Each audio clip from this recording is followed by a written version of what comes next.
Welcome everyone, particularly those who are going to have the pleasure of being engaged in the Sophia Institute. We are tickled to have this award for Jim tonight. Jim, you're worth it. But Jim doesn't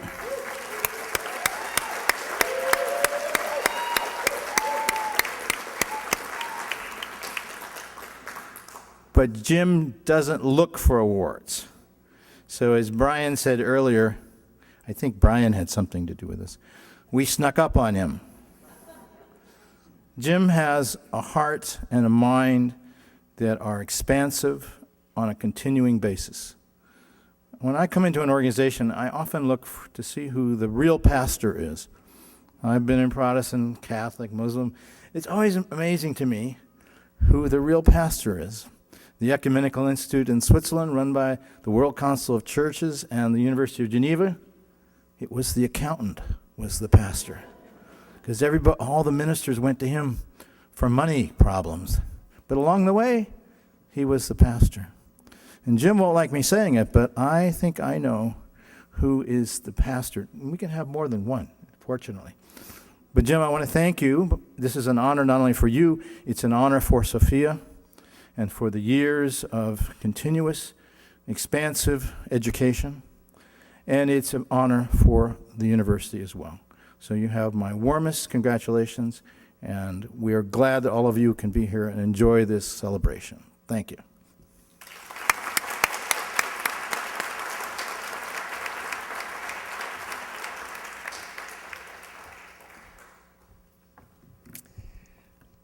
So I'm Mary Evelyn Tucker, and with Brian Swim, we are going to present Jim Conlon with the Thomas Berry Award. This is it's a big woohoo. I want to bring into our presence who Thomas was, and by doing that, to honor this remarkable person who has been at this work for 3 decades and more. Thomas was a person who had a vision, and that vision never left him. Even when he was in the monastery reading day and night before he was recognized, and he wasn't really recognized, as you know, until after 60, because it was at 60 that he wrote his definitive essay, The New Story, 1978, 35 years of work to make. 64. He was 64. I still think he's 60, but he's after 60. In any case, he did his greatest work in his late life when it all came together, in particular when a few years later he met Brian. And when over 10 years, the two of them, from 82 to 92, labored against great odds and with no certainty of what the outcome might be, to try and tell the story, the great story of evolution, of universe, of earth, of humans. Thomas persevered, despite the fact that at Fordham, where he ran a remarkable program, a graduate program in history of religions, probably produced at least 25 PhDs out of that program, again in his later years. He wasn't understood there. The Jesuits didn't really understand what he was doing. But if you can imagine, he was doing dissertations on Buddhism, Confucianism, Native American traditions with my husband, every tradition on the planet, including Christianity. He was extraordinary as a person whose mind was able not just to absorb the texts or even the languages, which he did. And the first floor of Riverdale had all of these books in the original languages. The Church Fathers in Latin. He had the Chinese classics in Chinese. He had Sanskrit texts, and he had studied them. My first class with him was in Sanskrit to learn the Bhagavad Gita. Absolutely remarkable. And this center at Riverdale, where each summer, just as Jim has done, he convened people, he brought people together to reflect on the great ideas of our time. So he had a vision for the earth community that included the world's religions. It included this vast sense of the universe unfolding, developmental time. And he had that in a way that made it present when he talked about it. This is something that I think Jim has done perhaps better than most people. Maybe one exception sitting here in the audience is Steve Dunn and what he has done up in Canada for Thomas Berry's work. And he was the last recipient of the Thomas Berry Award for founding the Elliott Allen Institute and for also directing many dissertations of the Canadian theologians in this work, and et cetera, et cetera. So we're honoring tonight another Canadian who has done the work behind the scenes often, and yet consistently and against great odds held that vision forward in his own teaching, in his own writing, 8 books, another just recently published, but especially in holding together, and I would say for 30 years, 25 perhaps more precisely, but for holding together this Sophia Center, a place where people have come from all over the world, from every continent, and have learned the story and have gone back to those continents to bring to their groups, institutions, communities, something of this vision. That is a remarkable contribution. So in addition to holding together the curriculum, the funding, the fellowships, all of the details, including what we were just hearing at dinner, fellowships for the first time for this summer institute, 18 years of continually convening the tribe, all of the clan. That is an amazing accomplishment. I want to just read the list of the books. I hope I have them all. But Beauty, Wonder, and Belonging. I love these titles, Jim. From the Streets to the Stars, At the Edge of Our Longing, The Sacred Impulse, Earth Story, Sacred Story, and Geo-Justice. And his most recent one, Invisible Excursions, A Compass for the Journey, which includes a film as well as the book, and brings together Teilhard, Matthew Fox, and Barry, who've influenced all of us. I want to hold up one particular part of this journey of Jim's that I think he's made so many contributions, but his intellectual, spiritual contribution here at Sophia, I think especially has come forward with one of his very early books, and that is Geo-Justice.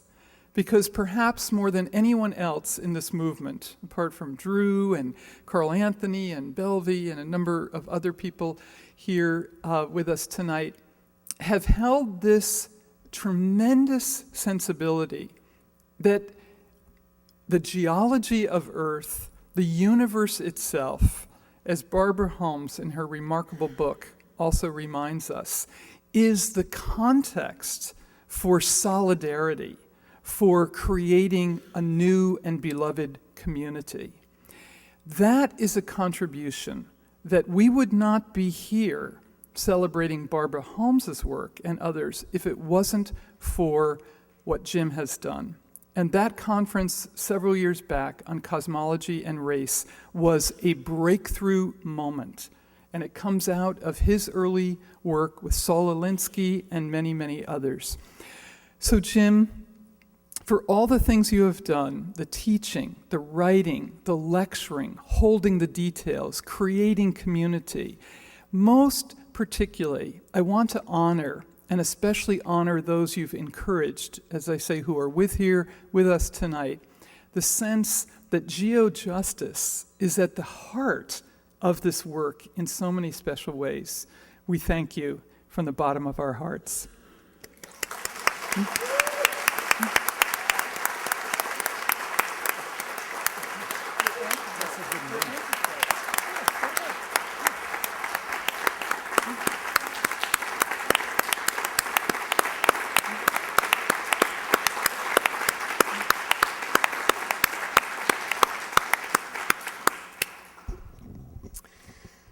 just one image. We heard about how Jim is the kind of the pastor of the whole group here. Another image I'd throw out about Jim is the coach. I remember one time I was wondering about what I should do in terms of my talk, and I was talking to Jim, and I just was uncertain of which way to proceed. And he came up and said, "Brian, I'm going to tell you the same thing I told my brother Bob. Throw your best pitch." On that note, and if Brother Bob wants to join us with his family, please come up, since Brother Bob is here as well.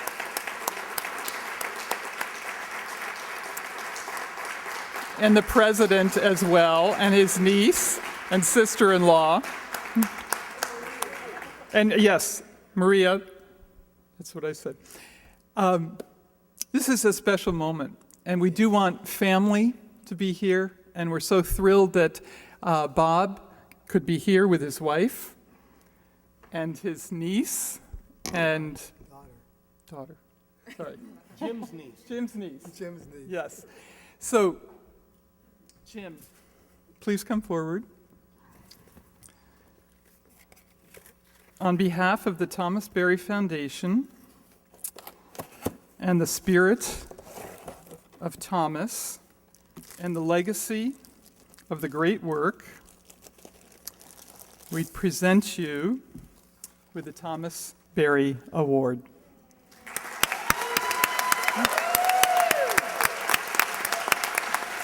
Take a picture. Family first.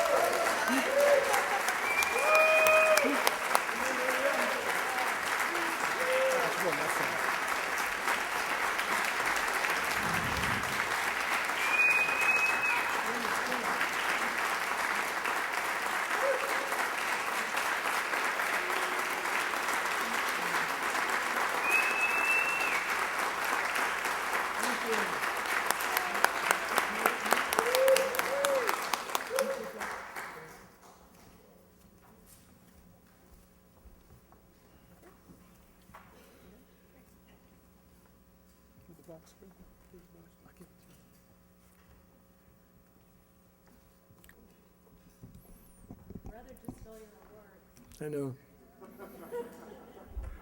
He was always the pitcher and I was the catcher. First of all, I want to express my thanks to Thomas Berry himself. Thomas was a man who could encourage people, inspire them, and leave them free.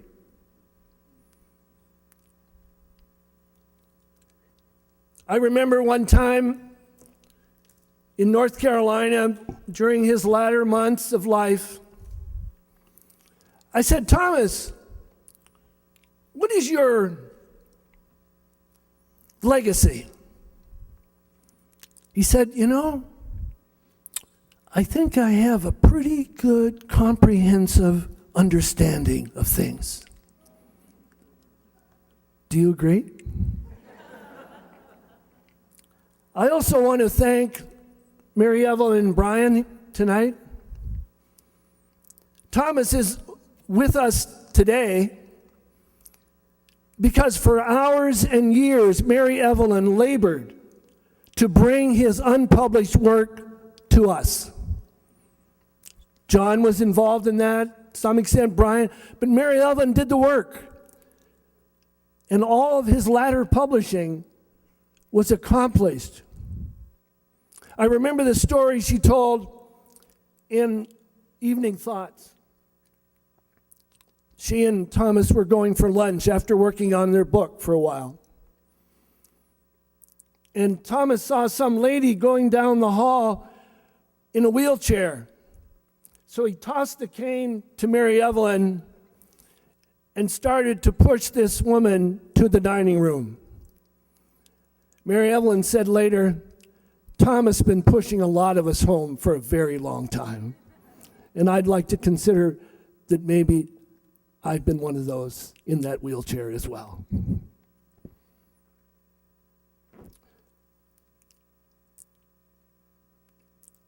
when Thomas and Brian met, something happened to both of them. He had met his Dante.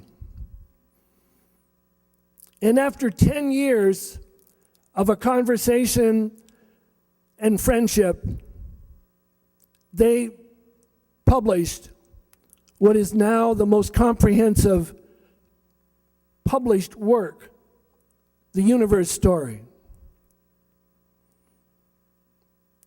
And now, Brian and Mary Evelyn have taken this work to a new level with the film, with the book, and with the conversations. I want to thank them for setting the pace and bringing us together here tonight. I also want to thank Holy Names University, the administration represented here tonight by Dr. Bill Hines, Dr. Beth Martin, Academic Dean, and Sister Carol Selman, the Vice President for Mission Effectiveness. They represent not just the people they are today, but a legacy of many years that have brought the charism of the sisters into the classroom, for which I've been one of those privileged people to collaborate with them. I also want to thank and really receive this honor on behalf of all of you who have journeyed with me during these years. Many of you here tonight, others around the world are not here, but they're with us in spirit. I've received letters and emails and cards from a lot of places around the world in the last few days. Let's bring them together tonight, because I'd like to receive this gift on behalf of all of you, because we are companions in the great work. And I'm privileged to number you as those. And I look forward to the next steps on the journey.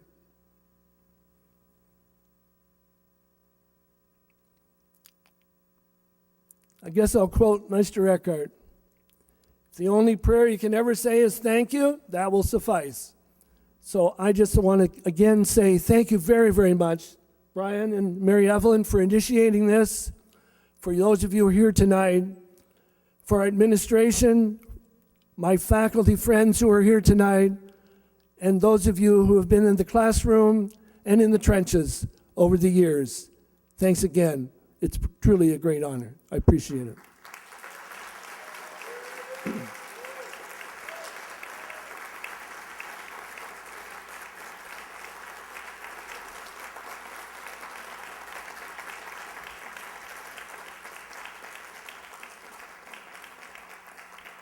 Now, I'd like to think that we had a great plan for the Summer Institute with the opening keynote by Barbara Holmes. But somehow the universe had her in mind for us. Today is the 95th birthday of Nelson Mandela.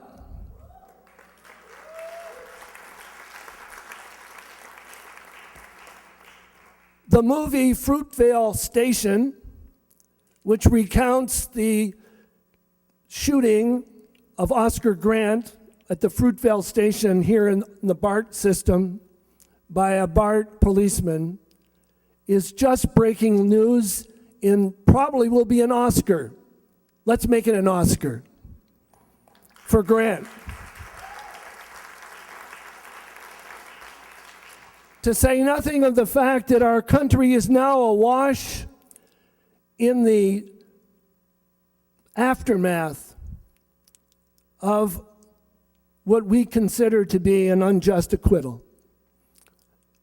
So rather than taking part in the politics of this, let's just remember Trayvon Martin tonight as I invite Barbara Holmes to join us on this stage. Thank you very much.